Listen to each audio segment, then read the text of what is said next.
Pienso que la mayoría de nosotros entendemos que es Dios quien gobierna la creación, es decir, que Dios es el soberano de este universo. Pero no todos entienden eso. Algunos piensan que no hay un soberano, que el universo funciona por sí mismo, que simplemente las leyes de la física y la química gobiernan esta creación. No hay un diseñador, dicen ellos, no hay un promotor, no hay un creador. Históricamente se ha dicho que ante la pregunta ¿cómo empezó todo?, se ha respondido en 5 maneras. La primera es que todo empezó con la nada, pero si la nada es de verdad nada, ¿qué puede salir de la nada? Pues nada. La segunda respuesta es la más popular y es que todo empezó con la materia, que la materia es infinita, que la materia es eterna, que la materia es emergente. La tercera respuesta viene de los orientales, quienes dicen que todo empezó con un Dios impersonal, no con alguien, sino con algo. Puede ser un infinito insondable, un vacío insondable. Puede ser Vishnu, que es lo mismo, o puede ser el Tao o Yin Yang, de donde procede todo. O sea, no de una persona, sino de algo que creó el universo. También está la respuesta de los agnósticos, y los agnósticos dicen no se puede saber. Ellos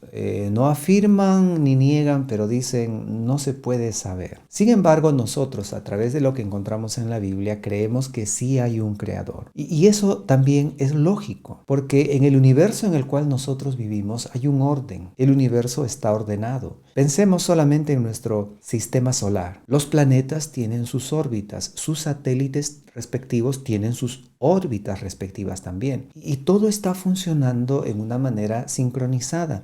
¿Por qué se pueden mandar naves a la Luna o a otros planetas? ¿Por qué? ¿Por qué se sabe en qué momento estarán en determinado lugar y con qué potencia y a qué hora se debe lanzar una nave en esa dirección para que se encuentren? Eso es porque vivimos en un universo ordenado. Entonces, el orden no es casual. Tiene que haber alguien que ordenó eso. Tiene que haber alguien que dispuso que eso funcione en esa manera. Es lógico, si nosotros encontramos en la calle 3 piedras puestas así, 2 arriba y una encima, no vamos a pensar que se hizo solo, que se pusieron solas esas piedras allí. Por eso en Hebreos dice, porque toda casa es hecha por alguno, pero el que hizo todas las cosas es Dios. Entonces, vivimos en un universo organizado y eso habla de un organizador. Sí, yo sé la respuesta del materialismo que tiene que ver con el Big Bang y la explosión, pero como todos sabemos, las explosiones no organizan nada. Las explosiones no construyen nada. Al contrario, cuando miramos en las noticias los bombardeos, las explosiones, todo causa destrucción. No es una organización. Entonces, en el mundo real, las explosiones no organizan nada, pero en el mundo de las teorías, en el mundo de la fantasía, todo se organizó con una gran explosión. Eso es falso. A favor de la creación y el relato bíblico, también está el origen de la vida. La vida solo proviene de la vida. El hombre no ha podido crear vida en el laboratorio. Y no que no lo hayan intentado, es que no lo han logrado. Los hombres han tratado de juntar diversos elementos químicos, presión, temperatura, diferentes variables, y no han logrado. Lo máximo que han logrado hacer es sintetizar una enzima que es parte de la célula, pero también esa investigación o ese experimento está en cuestionamiento. Entonces, ¿cómo empezó la vida? Si supuestamente al principio todo era solo una materia inorgánica, ¿cómo empezó la vida? Y la vida solo proviene de la vida. Por eso es que en las clonaciones y en los diversos experimentos se empieza a partir de células vivas. Otro factor que nos habla también de un creador es la personalidad del hombre. Todos los seres humanos tenemos intelecto, tenemos emociones, tenemos voluntad. No nos movemos por instintos, no nos movemos por ciclos biológicos. Somos personas, somos seres que podemos pensar, que sentimos y que tomamos decisiones. La materia no tiene personalidad. ¿Cómo pudo la materia darnos algo que no tiene? Es absurdo, ¿verdad? Y es algo inaceptable. Entonces nosotros vamos al relato bíblico y encontramos en Génesis 1:1, en el principio creó Dios los cielos y la tierra. ¿Por qué está todo ordenado? Porque Dios lo creó y Él creó orden en el universo. También encontramos en el versículo 7 que Dios hizo la expansión y separó las aguas que estaban debajo de la expansión de las aguas que estaban sobre la expansión, y fue así. Dios creó esta atmósfera que nos permite vivir, que nos permite desarrollar, que nos permite existir. Esta atmósfera fue creada por Dios. Eso es lo que dice el relato bíblico. Dice también Génesis 1:11, después dijo Dios, produzca la tierra hierba verde, hierba que dé semilla, árbol de fruto que dé fruto según su género, y que su semilla esté en él sobre la tierra, y fue así. Dios creó la vida vegetal. En el 1:20 dijo Dios, produzcan las aguas seres vivientes y aves que vuelen sobre la tierra. En la abierta expansión de los cielos, Dios creó la vida animal. Y cuando llegamos al versículo 26, encontramos que dijo Dios, hagamos al hombre a nuestra imagen, conforme a nuestra semejanza. Estos pasajes de Génesis capítulo 1, pues nos aclaran quién creó todo, nos aclaran quién creó la vida y nos aclaran por qué tenemos personalidad. Dios tiene personalidad, Dios tiene intelecto, Dios tiene emociones, Dios tiene voluntad. Y Él nos ha dotado a nosotros de su personalidad, nos ha hecho a su imagen y semejanza. Génesis 1:27 dice, y creó Dios al hombre a su imagen. A imagen de Dios lo creó, varón y hembra los creó. Entonces está clarísimo en las Escrituras que Dios es el creador. Por eso no es correcto llamarle a la creación naturaleza. La palabra naturaleza nos habla de un desarrollo natural. La palabra naturaleza indica un proceso de evolución, un proceso de desarrollo por causas naturales. Pero esto no se causó a sí mismo. Esto no se organizó por sí mismo. La Biblia dice que Dios creó los cielos, la tierra, la atmósfera, los planetas, los astros. Dios creó las plantas, Dios creó a los animales marinos, a las aves que vuelan, y Dios creó a los animales terrestres. También la Biblia nos dice que Dios al hombre lo creó a su imagen y semejanza. Entonces Dios es el soberano porque Él es el creador de todo. El Salmo 24:1 nos dice, de Jehová es la tierra y su plenitud, el mundo y los que en él habitan. ¿Por qué? Salmo 24:2, porque Él la fundó sobre los mares y la afirmó sobre los ríos. De Jehová es la tierra y su plenitud, el mundo y los que en él habitan. ¿Por qué? Porque Él creó todo. Así que Él tiene un derecho de propiedad sobre todas las cosas. ¿Quién le creó a usted? Fue Dios. ¿Por qué? ¿Por qué decimos que Dios le creó a usted? Porque la Biblia lo dice. La Biblia dice que Dios creó al hombre. Creó al hombre, creó a la mujer y les dio la potestad, la facultad de procrear, de multiplicarse y de llenar la tierra. Así que todos nosotros somos creación de Dios, porque Dios puso en Adán y en Eva ese potencial de la procreación. Le preguntó, ¿quién es su dueño? Sí, ¿quién es el dueño de usted? Dios. ¿Por qué? Porque Él le creó. ¿Y según qué modelo le creó Dios a usted? A su imagen y a su semejanza. Mire lo que dice Santiago 3:9. Santiago 3:9. Ya antes, en Génesis capítulo 9, Dios había reconocido, a pesar que el hombre había pecado, a pesar de que había caído tremendamente en la depravación, Dios había reconocido que el hombre mantenía su imagen y semejanza. Ya en Génesis 9:6 Dios había dicho que si alguien mata al hombre también debe morir y se le debe aplicar la pena de muerte porque ha matado a alguien que ha sido creado a imagen de Dios. Y en Santiago, que es Nuevo Testamento, Santiago capítulo 3, verso 9, leemos lo siguiente. Con ella bendecimos al Dios y Padre y con ella maldecimos a los hombres que están hechos a la semejanza de Dios. Sí, habían pasado muchos siglos, sí, el hombre se había corrompido terriblemente, pero por muy pecador que sea, Dios todavía reconoce en cada uno de nosotros su imagen, deteriorada, estropeada, manchada, desfigurada en ciertas formas por nuestros pecados, pero Dios dice, no ofendas a los hombres, no maldigas a nadie, porque los hombres están hechos a la semejanza de Dios. De tal manera que todos los hombres somos creación de Dios y Dios es nuestro dueño. Y es claro en las Escrituras que quien gobierna esta creación es Dios, porque Él es el dueño de todo, porque Él ha creado todo. Ahora vamos a hablar un poco en cuanto al control del clima. Dios es el soberano de este universo porque lo creó. Dios es soberano de esta creación porque Él la controla. No es como algunos piensan, que una vez que Dios creó los cielos y la tierra, pues simplemente, así como antiguamente se daba cuerda a un reloj y se lo dejaba funcionar, así Dios ha dejado y ha abandonado hasta cierto punto a la creación. Eso no es cierto. No somos deístas. El deísmo enseñaba eso.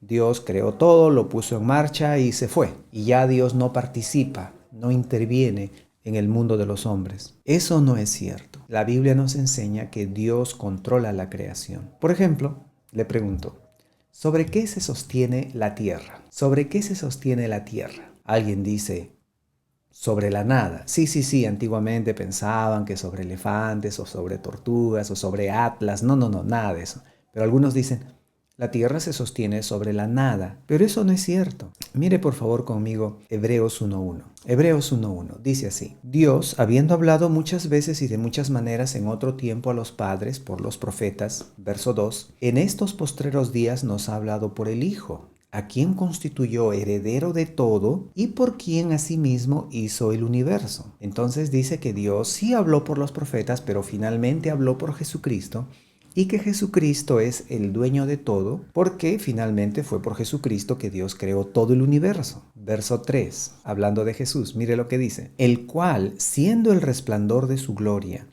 y la imagen misma de su sustancia, y quien sustenta todas las cosas con la palabra de su poder, habiendo efectuado la purificación de nuestros pecados por medio de sí mismo, se sentó a la diestra de la majestad en las alturas. Lo que quiero rescatar o resaltar en este versículo es que Jesús sustenta todas las cosas con la palabra de su poder. Él sostiene el universo. La tierra no está colgada sobre la nada, sobre el vacío, está suspendida en la palabra de Cristo, porque Él es quien sustenta todas las cosas con la palabra de su poder. Lo mismo nos dice Colosenses 1.17. Colosenses 1.17 dice: y Él es antes de todas las cosas, y todas las cosas en Él subsisten. Es el Señor Jesucristo quien sostiene este universo. Todo es mantenido por Dios. Dios lo sostiene. Dios lo conserva. Dios lo mantiene. Llegará un día cuando el Señor dejará de sostener este mundo.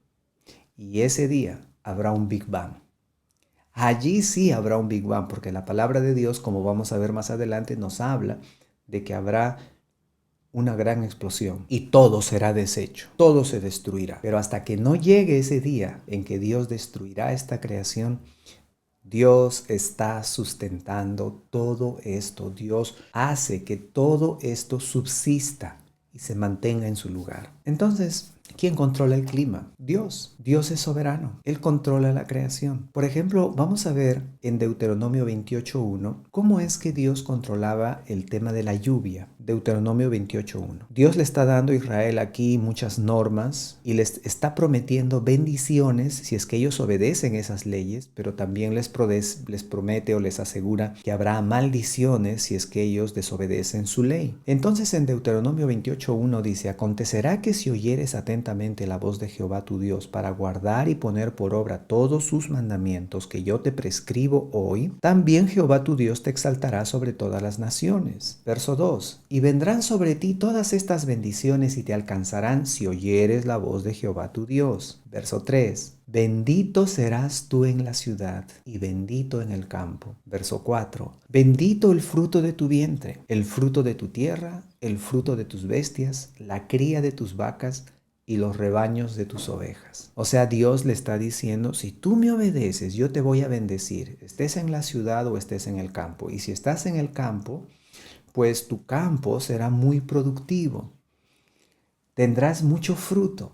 Tus bestias, tus animales van a ser muy productivos. La cría de tus vacas, el rebaño de tus ovejas. Y estés donde estés, en la ciudad o en el campo, bendito será el fruto de tu vientre. Vas a tener hijos. ¡Qué bendición! ¿Se da cuenta? ¿Por qué promete Dios eso? Porque Él controla el clima, porque Él controla su creación, porque Él controla los animales. Si paren o no paren, es Dios el que controla eso. Y Él podía garantizar a su pueblo que si le obedecían, los iba a bendecir para que sean muy fructíferos. Saltamos al versículo 11, Deuteronomio 28:11. Y te hará Jehová sobreabundar en bienes, en el fruto de tu vientre, en el fruto de tu bestia, en el fruto de tu tierra, en el país que Jehová juró a tus padres que te había de dar. Entonces, Dios les está prometiendo todas estas bendiciones. ¿Con qué derecho? ¿Con qué poder? ¿Con qué autoridad? Es que Él es el creador.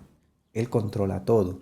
Él controla el clima y de Él depende incluso la productividad no solo de la tierra, sino también la productividad de los animales. Versículo 12. Te abrirá Jehová su buen tesoro, el cielo, para enviar lluvia a tu tierra en su tiempo y para bendecir toda obra de tus manos. ¿Se da cuenta? Dios le dice, si tú me obedeces, si tú cumples mis mandamientos, bendiciones, fructificarás, tendrás hijos, tus animales también, tu campo también.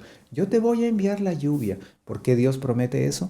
Porque Él controla todo eso. Saltamos al versículo 15, Deuteronomio 28:15. Pero acontecerá si no oyeres la voz de Jehová tu Dios para procurar cumplir todos sus mandamientos y sus estatutos que yo te intimo hoy, que vendrán sobre ti todas estas maldiciones. Y luego le dice Dios, pues, que si Israel era desobediente, le iba a ir pésimo. Le iba a ir pésimo en todos los aspectos. Versículo 22, Jehová te herirá de tisis, de fiebre, de inflamación, de ardor, con sequía. Dios controla la lluvia. Con calamidad repentina, con añublo, te perseguirán hasta que perezcas. Los cielos que están sobre tu cabeza serán de bronce y la tierra que está debajo de ti de hierro. O sea, cielos totalmente sólidos, nada de lluvia y tierra totalmente dura, es decir, estéril, infructuosa, no fértil. Dice el 28:38, sacarás mucha semilla al campo y recogerás poco,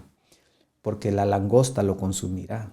Plagas. Verso 39. Plantarás viñas y labrarás, pero no beberás vino ni recogerás uvas, porque el gusano se las comerá. 40. Tendrás olivos en todo tu territorio, mas no te ungirás con el aceite, porque tu aceituna se caerá. Ya está la flor, ya está el fruto bonito y pensamos que va a madurar y se cae y se pierde. Entonces, Dios controla la creación porque Él es soberano, Él es dueño, Él creó todo.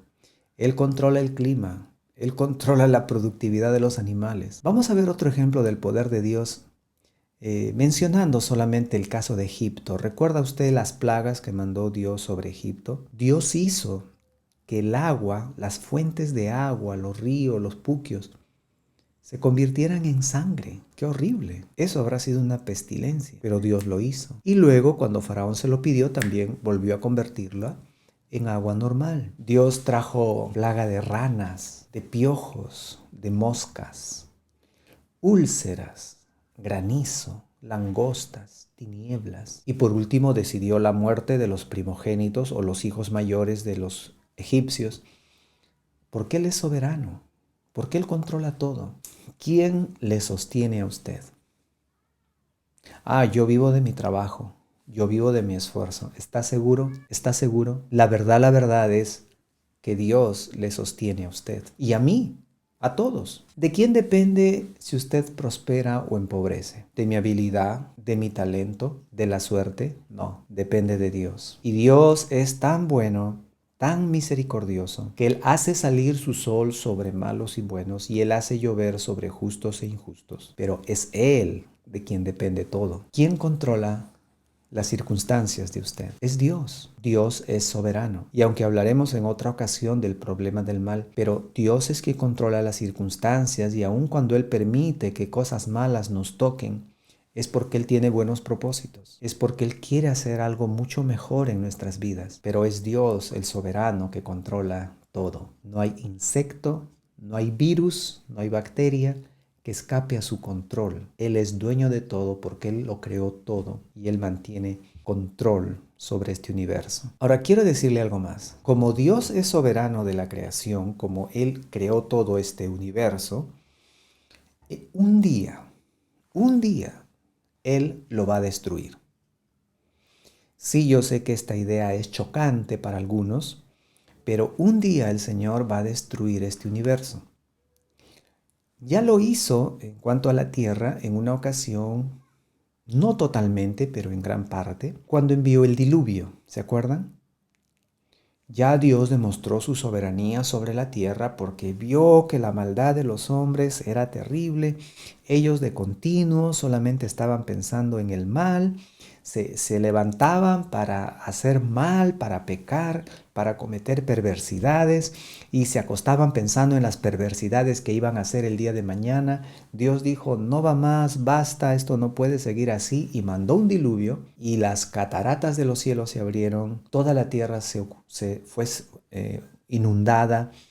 Los montes más altos de aquel tiempo fueron cubiertos totalmente por agua. Nadie se salvó excepto Noé, su esposa, sus 3 hijos y sus 3 nueras, en total 8 personas.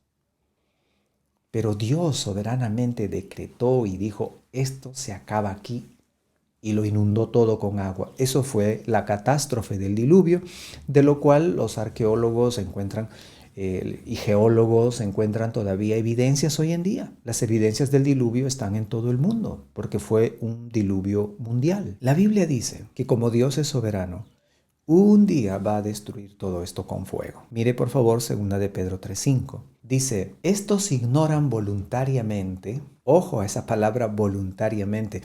Una cosa es que yo ignore algo pues porque desconozco, no tengo acceso, no supe absolutamente nada.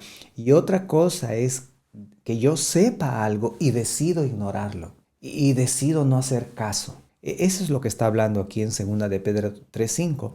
Cuando dice, estos ignoran voluntariamente que en el tiempo antiguo fueron hechos por la palabra de Dios los cielos y también la tierra, que proviene del agua y por el agua subsiste. Ignoran que Dios es el creador de todo. Voluntariamente, hay evidencias porque las explicaciones humanas se caen por sí mismas, son insuficientes, son ilógicas, son poco inteligentes, no van con la realidad, pero estas personas de todas maneras ignoran voluntariamente que Dios creó los cielos y la tierra.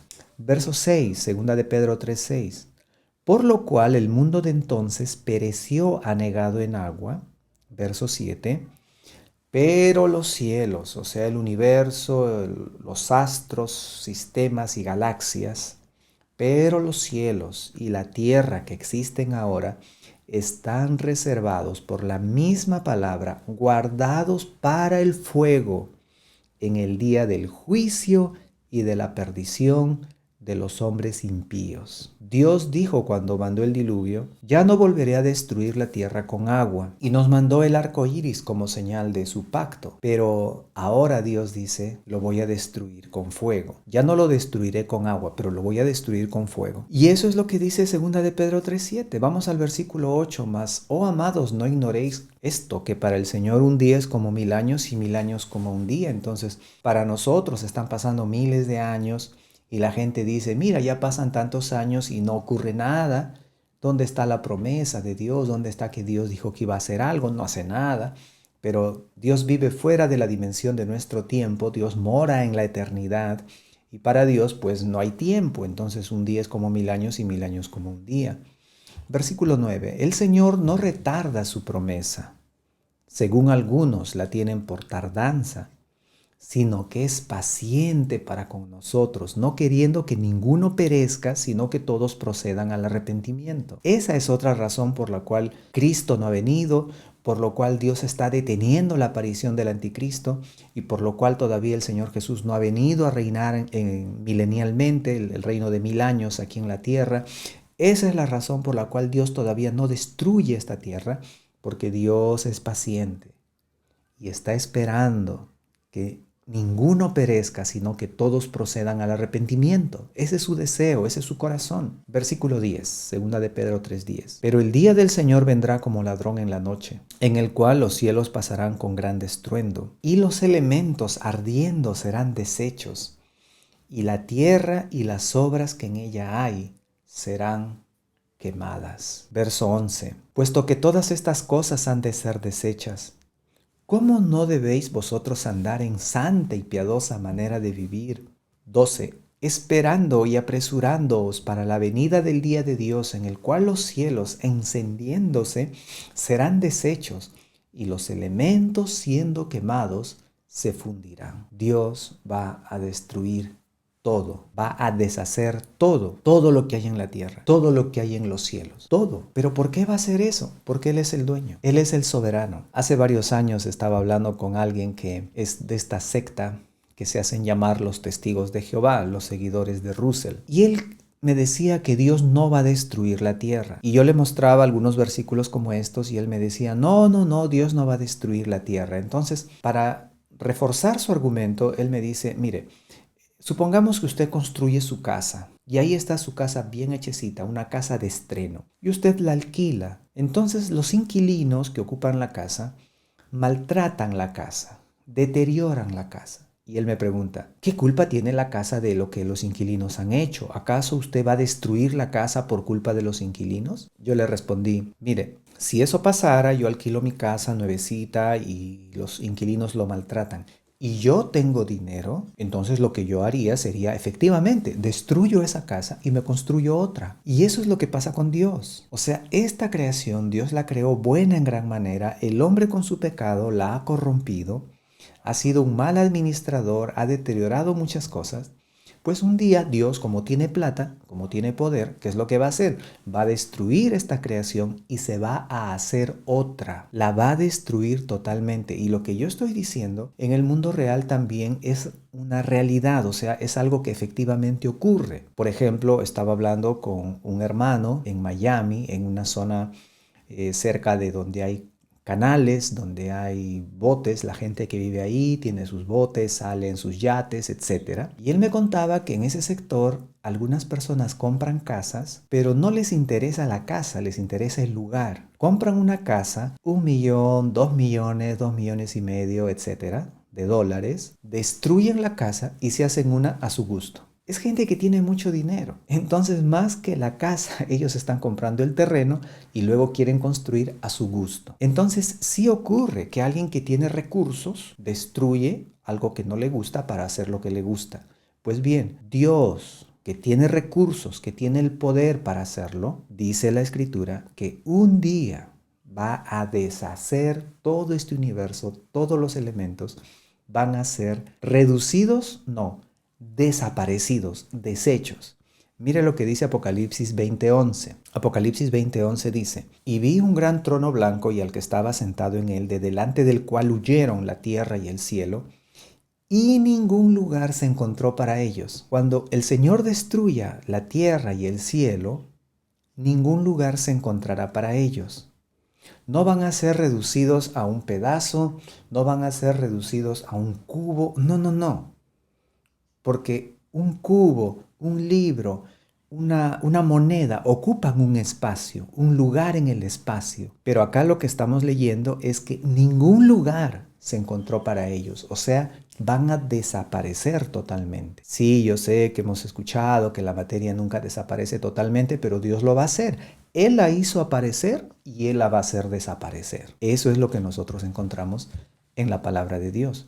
Una pregunta, ¿le va a destruir Dios a usted? En otras palabras, ¿le va a enviar Dios a usted al lago de fuego? La Biblia habla de un fuego eterno que ha sido preparado para el diablo y sus ángeles, pero también habla en Apocalipsis 21:8 de que los cobardes e incrédulos, los abominables y homicidas, los fornicarios, los hechiceros, los idólatras y todos los mentirosos tendrán su parte en el lago que arde con fuego y azufre. ¿Ese es el lugar que le espera a usted? Dios lo va a hacer. Y si usted dice, no, entonces para que Dios no me juzgue, me mato, me suicido, peor. Usted va a saltar de la sartén al fuego, porque mientras está vivo tiene la oportunidad de arrepentirse y de poner su fe en Jesucristo. Pero si usted muere, pierde la oportunidad, ya no va a tener más oportunidad y se irá directo al infierno. La Biblia nos narra que en el futuro Dios le dirá a ciertas personas en Mateo 25:41, apartaos de mí, malditos, al fuego eterno preparado para el diablo y sus ángeles. Solo Cristo puede salvarnos de esa condenación eterna. Solamente el Señor Jesucristo puede librarnos de ese tormento eterno. En 1 Tesalonicenses 1:10 leemos lo siguiente: y esperar de los cielos a su Hijo, al cual resucitó de los muertos, a Jesús, quien nos libra de la ira venidera. El único que nos puede librar de ese tormento eterno y de recibir la ira justa de Dios por nuestros pecados es Cristo. Él se sacrificó, Él murió en la cruz llevando nuestros delitos y pecados. Por lo tanto, Él es el único que nos puede salvar. Ninguna otra persona, ninguna religión, ninguna iglesia, ningún hombre piadoso, ninguna mujer piadoso, ninguna virgen, solamente Jesús nos puede salvar. Él murió, Él dio su vida por nosotros. Y usted tiene en Él la oportunidad de librarse de la condenación eterna. Juan 3:16, quizás el versículo más conocido en el mundo, dice: porque de tal manera amó Dios al mundo, que ha dado a su Hijo unigénito, para que todo aquel que en Él cree no se pierda, mas tenga vida eterna. Y si seguimos leyendo hasta el versículo 36, dice: el que cree en el Hijo tiene vida eterna, pero el que rehúsa creer en el Hijo no verá la vida, sino que la ira de Dios está sobre él. Así que la decisión es suya. Dios es soberano. Él creó todo. Él sostiene todo. Y un día Él va a destruir todo. Le destruirá a usted. Le enviará a usted al infierno eterno. Usted puede librarse tan solamente recibiendo a Jesús como su Salvador. Finalmente quiero hablarle de que como Dios es todopoderoso y soberano, Él va a hacer una nueva creación. Sí, ahí en 2 de Pedro 3:13 leemos: pero nosotros esperamos, según sus promesas, cielos nuevos y tierra nueva, en los cuales mora la justicia. Dios va a crear una nueva tierra. Dios va a crear nuevos cielos, nuevos sistemas, nuevas galaxias, nuevos planetas. Dios lo va a hacer todo nuevo y con su poder, porque Él es todopoderoso, Él lo puede hacer. Y algunos dicen: no, pero esto de cielos nuevo y tierra nueva solamente nos habla de un cambio de sistema. O sea que va a haber un nuevo sistema en la tierra y un nuevo sistema en el cielo. Eso no es cierto. Mire por favor conmigo Apocalipsis 21:1. Apocalipsis 21:1 dice: vi un cielo nuevo y una tierra nueva, porque el primer cielo y la primera tierra pasaron, y el mar ya no existía más. En esa nueva tierra que Dios va a crear, no va a haber mar. Hoy día sabemos que la mayor parte del planeta es agua, pero en ese tiempo, cuando Dios haga la nueva tierra, no va a haber mar. ¿Se da cuenta? O sea, no es figurativo que habrá nuevos cielos, nueva tierra. Está hablando de un nuevo sistema de gobierno. No, es real, es literal. Dios va a crear un nuevo planeta y va a crear un nuevo universo. Y luego el versículo 3, Apocalipsis 21:3 dice: y oí una gran voz del cielo que decía: he aquí el tabernáculo de Dios con los hombres, y Él morará con ellos, y ellos serán su pueblo, y Dios mismo estará con ellos como su Dios. Nuestro Dios va a crear una nueva tierra, un nuevo universo, para morar en ese lugar con todos aquellos que se arrepintieron, con todos aquellos que se entregaron al Señor, con todos aquellos que rindieron su vida a Cristo. El Señor, Dios Todopoderoso, ahora habita en otra dimensión debido al pecado de los hombres, pero en esa nueva creación, donde los habitantes tampoco ya no pecaremos, sino que todos estaremos en una santidad perfecta, entonces no hay motivo para que Dios permanezca alejado de los hombres. Y eso es lo que estamos leyendo aquí, Apocalipsis 21:3. He aquí el tabernáculo de Dios con los hombres, y Él morará con ellos, y ellos serán su pueblo, y Dios mismo estará con ellos como su Dios. ¿Estará usted allí en esa nueva creación? La decisión es suya. Si usted no lo ha hecho todavía, pues hoy día le invito a que usted se arrepienta de sus pecados y ponga su fe en Cristo. Si usted reconoce que es pecador, que está rumbo al infierno eterno, pero reconoce también que Cristo dio su vida en la cruz para salvarle, hoy día usted se puede arrepentir y, creyendo de corazón, declarar con sus labios que el Señor es su Salvador, que usted cree que Él murió para salvarle, que usted cree que Él resucitó para darle a usted victoria sobre la muerte. Si usted hoy día abre su corazón a Jesucristo, usted recibirá en este instante el perdón de pecados, la vida eterna en Jesús y la certeza de que usted gozará en la nueva creación, la nueva tierra, los nuevos cielos, y cuando la morada de Dios, el cielo, la nueva Jerusalén, descienda a esa nueva creación, Dios habitará con los hombres por toda la eternidad. ¿Por qué Dios puede hacer eso? Porque Él es soberano, porque Él es el creador, porque Él es el dueño de todo. Y aunque es paciente con nosotros, Él va a actuar conforme a lo que ha dicho. Que Dios le bendiga.